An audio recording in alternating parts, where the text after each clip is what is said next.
এই বন্ধুরা, আজ আমি হাজির হয়েছি 2013 সালে মুক্তিপ্রাপ্ত একটি American science fiction action movie Elysium নিয়ে, যেখানে ভবিষ্যৎ পৃথিবীর এমন করুণ কাহিনী তুলে ধরা হয়েছে যেটা দেখে আপনি অবাক হতে বাধ্য হবেন। যারা সায়েন্স ফিকশন মুভি দেখতে ভালোবাসেন তারা আশা করি এই মুভি একবার হলেও দেখে ফেলেছেন।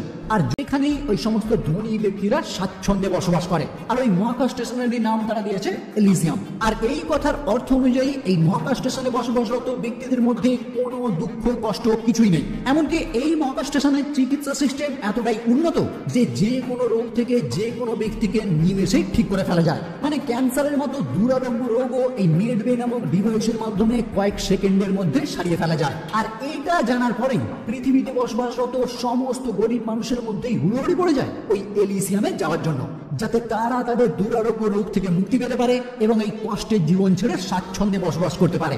কিন্তু এই এলিসিয়ামের নিয়ম অনুযায়ী কোনো গরিব মানুষের সেই স্থানে এন্ট্রি নেই। এমনকি এই এলিসিয়ামের সিকিউরিটি সিস্টেম এতটাই হাইফাই, কোনো অপরিচিত মহাকাশযানই তাদের এই মহাকাশ স্টেশনে ল্যান্ড করতে পারবে না। তাছাড়াও এলিসিয়ামে বসবাসরত প্রতিটি মানুষের হাতেই একটি করে চিরস্থায়ী আইডি খনন করা হয়েছে, যেটার মাধ্যমে তারা এই মহাকাশ স্টেশনের সমস্ত ফেসিলিটি ব্যবহার করতে পারে। তাই কোনোভাবে যদি পৃথিবী থেকে কোনো গরিব মানুষ এই মহাকাশ স্টেশনে এন্ট্রি নেয়, সে কিন্তু এখানকার কোনো সুবিধাই ব্যবহার করতে পারবে না, কারণ তার হাতে ওই নির্দিষ্ট আইডি থাকবে না। কিন্তু এত সব কিছুর পরেও স্পাইডার নামক এক হ্যাকার তার কিছু দলবল নিয়ে এই পৃথিবীতেই একটি 2 নম্বরের ব্যবসা শুরু করে, যে ব্যবসার মাধ্যমেই তার টিম এলিসিয়ামের সিকিউরিটি সিস্টেম বাইপাস করে বিভিন্ন গরিব মানুষদের ওই মহাকাশ স্টেশনে 2 নম্বরী ভাবে চালান করার প্ল্যান করে। আর সেই মতোই তার পুলিশ ডেলাকোডের নির্দেশে এলিসিয়ামের রোবট বাহিনী ওই শাটেলে থাকা সমস্ত মানুষকে গ্রেপ্তার করে। যদিও এরই মধ্যে আমরা দেখতে পাই এক দরিদ্র মা তার অসুস্থ মেয়েকে নিয়ে ওই এলিসিয়ামে থাকা একটি বাড়িতে প্রবেশ করে মেডওয়ে নামক ওই বেড ব্যবহার করে নিমেষেই তার মেয়েকে সুস্থ করে তোলে। আর এখানে আসা এই মহিলার আসল উদ্দেশ্যই ছিল তার মেয়েকে যে কোনো উপায়ে সুস্থ করা, যে কাজে সে এখন সফল হয়ে যায়। কিন্তু তারপরেই তাদেরকেও বন্দী বানিয়ে জেলে পাঠানো হয়। কিন্তু এই যে দরিদ্র মানুষ সহ 2টি শাটেলকে মিস ডেলাকোটা ধ্বংস করে দিল, এই কাজের জন্যই এলিসিয়ামের রাষ্ট্রপতি মিস্টার প্যাটেল ডেলাকোটকে তার ক্রিয়াকলাপের জন্য খুবই তিরস্কার করেন, কারণ সাধারণ মানুষকে এইভাবে হত্যা করার তার কোনো অধিকার নেই। যদিও মিস ডেলাকোট জানিয়ে দেয় সে এটা করেছে শুধুমাত্র এই এলিসিয়ামকে সুরক্ষিত রাখার জন্য, কিন্তু এই কথা শোনার পরেও প্রেসিডেন্ট তাকে হুমকি দেয় এই কাজ যদি সে আবারও করে তাহলে সে তার পদ থেকে তাকে বহিষ্কার করতে বাধ্য হবে।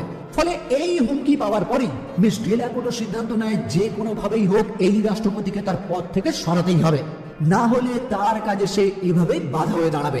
ওকে, তো এরপর আমরা পরিচিত হই এই মুভির প্রধান চরিত্র ম্যাক্স ডাকোস্টার সঙ্গে, যে বর্তমান টাইমে এই ধ্বংসপ্রাপ্ত লস অ্যাঞ্জেলসেই বসবাস করে।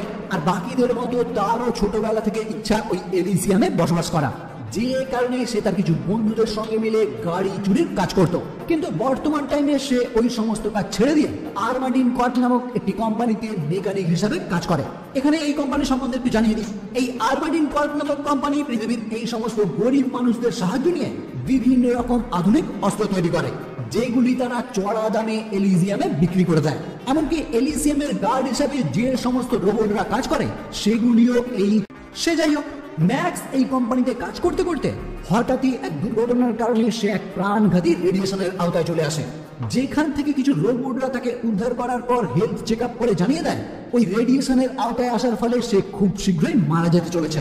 হয়তো খুব বেশি দিন হলে সে আর মাত্র 5 দিন বেঁচে থাকতে পারে। এই বলেই তাকে একটি মেডিসিন দিয়ে ওই কোম্পানি থেকে বের করে দেওয়া হয়। ফলে অসুস্থ অবস্থাতেই ম্যাক্স তার এক বন্ধুর সাহায্য নিয়ে কোনো রকমের নিজের বাড়িতে ফিরে ওই সঙ্গীকে রিকোয়েস্ট করে তাকে যত শীঘ্রই সম্ভব হোক স্পাইডার নামক ওই হ্যাকারের কাছে নিয়ে যেতে, কারণ ম্যাক্স যে কোনো উপায়ে এলিসিয়ামে যেতে চায়। আর এই রকম অবস্থায় ওই এলিসিয়ামে যাওয়ার ব্যবস্থা একমাত্র স্পাইডারই করতে পারে। ফলে তার ওই সঙ্গীও তাকে নিয়ে সঙ্গে সঙ্গে উপস্থিত হয় স্পাইডারের কাছে। কিন্তু আমি আপনাদের আগেই জানিয়েছি স্পাইডার তার টিম নিয়ে সাধারণ মানুষদের এলিসিয়ামে পাঠানোর ব্যবস্থা করে প্রচুর অর্থের বিনিময়ে। কিন্তু এই মুহূর্তে ম্যাক্সের কাছে কোনো টাকা না থাকায় স্পাইডার তার এই প্রস্তাব একদমই অগ্রাহ্য করে, যেটা শুনে ম্যাক্স তাকে রিকোয়েস্ট করে যত তাড়াতাড়ি সম্ভব আমাকে এলিসিয়ামে যাওয়ার ব্যবস্থা করে দাও, তারপর ফিরে এসে তুমি আমাকে দিয়ে যে কোনো কাজ করিয়ে নিতে পারো। আমি নির্দ্বিধায় তোমার অর্ডার অনুযায়ী সেই সব কাজ কমপ্লিট করে দেবো, কারণ ফ্যাক্টরিতে কাজ করার টাইমে আমি এমন এক রেডিয়েশনে আক্রান্ত হয়েছি যার ফলে আমি 5 দিনের মধ্যেই মারা যাব। কিন্তু আমি যদি ওই এলিজিয়ামে যেতে পারি তাহলে সেখানকার চিকিৎসা সিস্টেম মানে ওই মেড বে নামক বেডের মাধ্যমে আমার এই অসুস্থতা নিমেষে সারিয়ে তুলতে পারি। মানে ম্যাক্স যাতে বেঁচে থাকতে পারে এই কারণেই সে এলিজিয়ামে যেতে চায়। আর বদলে স্পাইডার তাকে যা করতে বলতে ব্রেনেই একটি আলাদা ডিভাইস লাগানো থাকে যেখানেই তাদের সমস্ত স্মৃতি স্টোর করা হয়। এমনকি ওই ডিভাইসের মাধ্যমে ওই ব্যক্তিকে এলিজিয়াম থেকে অল টাইম ট্র্যাকও করা যায়। আর স্পাইডার এইরকমই কোনো একটি ব্যক্তিকে ধরে তার ওই ডিভাইস থেকে তার সমস্ত ডেটা চুরি করে নেওয়ার প্ল্যান করে, যাতে কয়েক মুহূর্তের মধ্যেই তারা ওই ব্যক্তির সমস্ত টাকা হাতিয়ে নিয়ে কোটিপতি হতে পারে। যার পর স্পাইডারের পক্ষে ম্যাক্সকে এলিজিয়ামে পাঠানো কোনো ব্যাপারই থাকবে না। কিন্তু প্রবলেম হলো ওই ডেটা ট্রান্সফার করতে গেলে একটি হিউম্যান ব্রেন প্রয়োজন, আর এই মুহূর্তে স্পাইডার ম্যাক্সকে ওই কাজেই হেল্প করতে বলছে। ফলে ম্যাক্স সমস্ত কিছু শুনে নিরুপায় হয়ে স্পাইডারের এই প্রস্তাবে রাজি হয়ে যায়, কারণ বেঁচে থাকতে গেলে তাকে যে কোনো উপায়ে এলিজিয়ামে যেতেই হবে। তাই পরবর্তীতেই আমরা দেখতে পাই স্পাইডারের কিছু ডক্টর সঙ্গী অপারেশনের মাধ্যমে ম্যাক্সের শরীরে ওই চিপ সহ একটি এক্সকেলেটন ইমপ্ল্যান্ট করে দেয়, যার মাধ্যমে সে সাধারণের থেকে অনেক বেশি শক্তিশালী হয়ে ওঠে।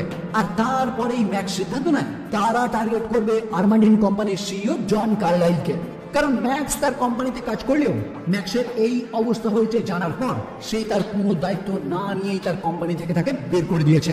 কিন্তু কার্লাইল চাইলেই ম্যাক্সকে এলিজিয়ামে নিয়ে গিয়ে সুস্থ করতে পারত, যেটা সে করেনি। তাই ম্যাক্সও এই মুহূর্তে তাকে লুট করার সিদ্ধান্ত নেয়। ওইদিকে আর্মান্ডিন কোম্পানির সিইও জন 100 বছরের জন্য রিনিউ করে দেবে। ফলে এই কথা শুনে কার্লাইল জানায় সে এমন একটি সিকোয়েন্স তৈরি করবে যার মাধ্যমে এই এলিজিয়ামকে রিবুট করা যায়। আর সেই ফাঁকে মিস ডেলাকোর্ট যদি নতুন রাষ্ট্রপতির কোনো কোড তাদের সার্ভারে ইনপুট করতে পারে তাহলে রিস্টার্ট হওয়ার পরেই সেই হবে এই এলিজিয়ামের নতুন রাষ্ট্রপতি। আসলে এই এলিজিয়াম সম্পূর্ণটাই একটি সার্ভারের মাধ্যমে চলে, আর সেই সার্ভারের নিয়ম অনুযায়ী এখানকার সমস্ত রোবট কাজ করে।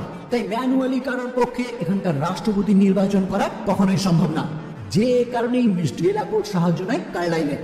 ফলে কার্লাইলও পৃথিবীতে ফিরে তার অফিসে বসে প্রথমেই এলিজিয়ামের রিবুট প্রোগ্রামটি তৈরি করে ফেলে, আর তারপর ওই প্রোগ্রামকে সুরক্ষিত রাখার জন্য সে তার নিজের মস্তিষ্কেই ওই প্রোগ্রাম আপলোড করে নেয়। কিন্তু পরবর্তীতে সেখান থেকে এলিজিয়ামে রওনা হওয়ার টাইমে ম্যাক্সের টিম তার স্যাটেলাইটের উপর আক্রমণ করে বসে, কারণ ওই যে তারা প্ল্যান করেছে কার্লাইলের মস্তিষ্ক তারা হ্যাক করবে।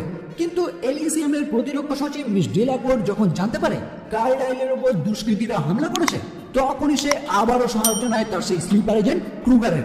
মিস ডেলাকোর্ট তার এজেন্টকে জানায় মিস্টার কার্লাইলকে যে কোনো উপায়ে বাঁচাতেই হবে, কারণ তার উপর দুষ্কৃতীরা বর্তমানে হামলা করেছে আর তার কাছে মিস ডেলাকোর্টের একটি জরুরি ডাটা রয়েছে। আসলে মিস ডেলাকোর্ট মনে করেছিল এলিজিয়ামের ওই গোপন ডাটা চুরি করার জন্যই হয়তো দুষ্কৃতীরা তার উপর হামলা করেছে, যেটা কিন্তু একদমই না। যাই হোক, এদিকে দেখা যায় ম্যাক্স এবং তার 4 সঙ্গী কার্লাইলের শাটলের কাছে উপস্থিত হয়ে দুটি রোবটকে ধ্বংস করে কার্লাইলের ব্রেন থেকে সমস্ত ডাটা ম্যাক্সের ব্রেনে কপি করতে শুরু করে। আর দুর্ভাগ্যবশত ওই রোবটগুলির সাথে লড়াইয়ের এজেন্টও ওই স্থানে উপস্থিত হলে ম্যাক্স এবং তার সঙ্গীরা সঙ্গে সঙ্গেই এখান থেকে পালানোর চেষ্টা করে, কিন্তু এজেন্ট ক্রুগার ম্যাক্সের সমস্ত সঙ্গীদের নিমেষেই হত্যা করে। যদিও ম্যাক্স কোনো প্রকারে এজেন্ট ক্রুগারের চোখ এড়িয়ে এখান থেকে পালিয়ে যায়, কিন্তু সে এই সবের মাঝেই মারাত্মকভাবে আহত হয়ে পড়ে, যে কারণে ম্যাক্স সোজা উপস্থিত হয় তার শৈশবের এক বন্ধু ফ্রের কাছে, যে একজন হসপিটালে কর্মরত নার্স। কিন্তু ম্যাক্স এখন কোনো প্রকারেই হসপিটালে ভর্তি হতে পারবে না, কারণ তাহলে ওই সিকিউরিটি রোবট কিংবা ওই এজেন্টরা তাকে সহজেই বন্দী বানাবে। ফলে তার বন্ধু ফ্রে তাকে তার নিজের বাড়িতে এনে ট্রিটমেন্ট করতে শুরু করে। আর পরবর্তীতে ম্যাক্স কিছুটা সুস্থ হয়ে ওঠার পর ফ্রে যখন জানতে পারে ম্যাক্স এলিজিয়ামে যাওয়ার জন্যই এই সমস্ত কাজ করছে, তখন ফ্রেও তাকে রিকোয়েস্ট করে তার বাচ্চা মাতিনটাকেও তার সঙ্গে নিয়ে যাওয়ার জন্য, কারণ সেও এক দুরারোগ্য রোগে ভুগছে। তাই কোনো উপায়ে সে যদি তার মেয়েকেও এলিজিয়ামে নিয়ে যেতে পারে তাহলে সেও সুস্থ হতে পারবে। কিন্তু ম্যাক্স তার এই প্রস্তাব সরাসরি নাকচ করে দেয়, কারণ এই মুহূর্তে সে খুবই বিপদের মধ্যে রয়েছে। তাই সে নিজেও ঠিকমতো জানে না এলিজিয়ামে সে সঠিক টাইমে পৌঁছতে পারবে কিনা। যাই হোক, ওদিকে মিস ডেলাকোর্ট তার এজেন্টদের অর্ডার দেয় যে কোনো উপায় হোক ওই ব্যক্তিকে তার জীবন্ত চাই, কারণ তার মস্তিষ্কে খুবই ইম্পর্টেন্ট ডাটা রয়েছে, যে কারণে ওই পালিয়ে বাঁচে। কিন্তু এজেন্ট ক্রুগার ফ্রের বাড়িতে উপস্থিত হয়ে যখন জানতে পারে ফ্রে তাকে সুস্থ করতে সাহায্য করছে, তখন ফ্রে এবং তার মেয়েকেও তারা বন্দী বানায়। এদিকে ম্যাক্স সোজা উপস্থিত হয় স্পাইডারের কাছে, কিন্তু স্পাইডার এই মুহূর্তে তাকে জানিয়ে দেয় কোনো কারণবশত এলিজিয়ামের সমস্ত সিগন্যালে জ্যাম করে দেওয়া হয়েছে, ফলে আকাশপথ এখন পুরোপুরি লকডাউনে চলে গেছে। মানে এই সিগন্যাল যতক্ষণ না ঠিক হচ্ছে এইখান থেকে কেউই এখন এলিজিয়ামে যেতে পারবে না। কিন্তু একই সঙ্গে স্পাইডার তাকে এটাও জানায় এই লকডাউনের কারণে হয়তো ম্যাক্সের ব্রেনে থাকা ওই ডাটার মধ্যে রয়েছে, যে কারণে স্পাইডার সঙ্গে সঙ্গে ম্যাক্সের ব্রেনের ডাটা চেক করতে শুরু করে। আর এরপরে স্পাইডার বুঝতে পারে এই ডাটার মধ্যেই রয়েছে এলিজিয়ামের রিবুট প্রোগ্রাম, যার মাধ্যমে তারা পৃথিবীর সকল মানুষকেই ওই এলিজিয়ামে যাওয়ার ব্যবস্থা করে দিতে পারে, এমনকি এই লকডাউনও ওপেন করে দিতে পারে। কিন্তু এই সব শুনে ম্যাক্স যখন তার থেকে জানতে চায় এই সমস্ত কিছু করতে তাদের কতক্ষণ টাইম লাগতে পারে, তখন স্পাইডার তাকে জানায় তার টিম কাজ করছে এই সিগন্যাল ঠিক করার জন্য, কিন্তু সেইটা করতে কতটা টাইম লাগবে এইটা তাদের কারোরই জানা নেই। ফলে ম্যাক্স এই কথা শুনে স্পাইডারের উপর ক্রুদ্ধ হয়ে সঙ্গে সঙ্গেই তার কাছ থেকে বিদায় নেয়, কারণ ম্যাক্সের হাতে খুব বেশি হলে আর মাত্র কয়েক ঘন্টায় টাইম রয়েছে, তাই যে কোনো উপায় হোক এই টাইমের মধ্যে তাকে এলিজিয়ামে উপস্থিত হতেই হবে। আর এই চিন্তা নিয়েই সে যোগাযোগ করে সেই এজেন্ট ক্রুগারের সঙ্গে, আর তাকে জানায় তার ব্রেনে থাকা সমস্ত ডাটাই তারা নিয়ে নিক, শুধু তাকে একটি বার এলিজিয়ামে যাওয়ার পারমিশন দিক, যাতে সেখানে গিয়ে সে সুস্থ হতে পারে। ফলে এজেন্ট ক্রুগারও তার এই কথায় রাজি হয়ে তাকে সঙ্গে সঙ্গেই এবং এজেন্ট ক্রুগার হাতাহাতি লড়াই শুরু করলে একটি বোম বিস্ফোরণের ফলে ওই এজেন্ট মারাত্মকভাবে আহত হয়ে পড়ে, এমনকি তাদের শাটলটি ক্র্যাশ হয়ে এলিজিয়ামে পতিত হয়, যেটা দেখে মিস ডেলাকোর্ট আগের মতো একইভাবে অর্ডার দেয় ওই শাটলে থাকা সকলকেই বন্দি বানাতে। ফলে অর্ডার মতো রোবটরাও সেই স্থানে উপস্থিত হয়ে তাদের সকলকেই বন্দি বানায়। কিন্তু বন্দি হওয়ার আগেই ম্যাক্সের বন্ধু ফ্রে তার মেয়েকে নিয়ে সেখানকার একটি বাড়িতে প্রবেশ করে মেড বে নামক সেই বেড ব্যবহার করে তার মেয়েকে সুস্থ করার চেষ্টা করে, কিন্তু পর্যাপ্ত আইডি তার হাতে না থাকায় ওই মেশিন তার চিকিৎসা করতে অসম্মতি জানায়, আর তারপর তাদেরকেও বন্দি বানিয়ে একটি জেলে আটকে রাখা হয়। এদিকে স্পাইডার যখন দেখতে পায় আকাশপথে লকডাউন তুলে নেওয়া হয়েছে এবং ম্যাক্স বর্তমানে এলিজিয়ামে রয়েছে, তখন সেও তার কয়েকজন মেম্বার নিয়ে একটি শ্যাটেলের মাধ্যমে এলিজিয়ামের উদ্দেশ্যে রওনা হয়। ওইদিকে মিস ডেলাকোর্টের একটি টিম ম্যাক্সকে পরীক্ষা করার পর জানতে পারে তার ব্রেন থেকে ওই ডাটা ট্রান্সফার করতে গেলে ম্যাক্স কিন্তু সঙ্গে সঙ্গেই মারা যাবে, যেটা শোনার পরেও ডেলাকোর্ট শান্তভাবে তাদেরকে অর্ডার দেয় ওই ডেটা ট্রান্সফার করতে, মানে তার কাছে ম্যাক্সের কোনো গুরুত্বই নেই। এদিকে ওই আহত ক্রুগারকে তার সঙ্গী সাথীরাই মেড বে ব্যবহার করে নিমেষেই সুস্থ করে তোলে, আর তারপরেই মিস ডেলাকোর্ট তার সম্মুখে তারপর সে কারাগারে বন্দী থাকা ফ্রে এবং তার মেয়েকে মুক্ত করে একটি মেড বে ব্যবহার করে তার মেয়েকে সুস্থ করে তোলার পরামর্শ দেয়।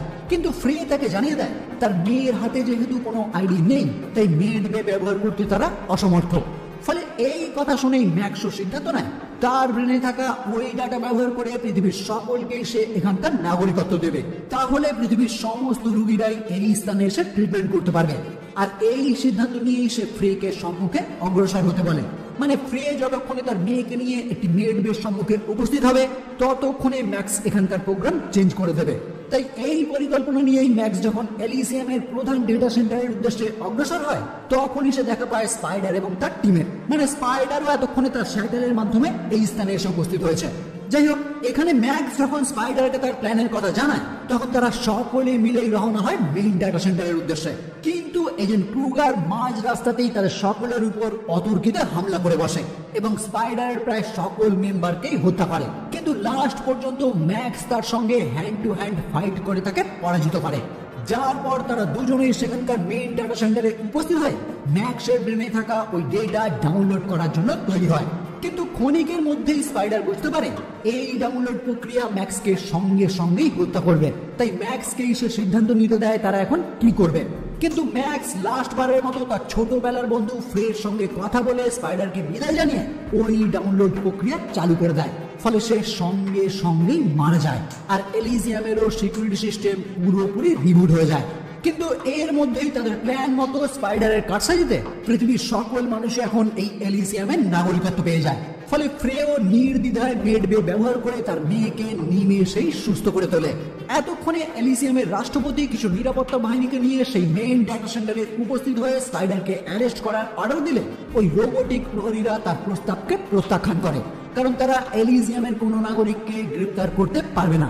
মানে এখন তো পৃথিবীর সমস্ত মানুষই এখানকার নাগরিক হিসাবে স্বীকৃতি পেয়েছে, আর এই রোবটগুলিকে এমন ভাবেই প্রোগ্রাম করা হয়েছে এখানকার নাগরিকদের তারা অ্যারেস্ট করতে পারবে না। তাই এই মুহূর্তে ওই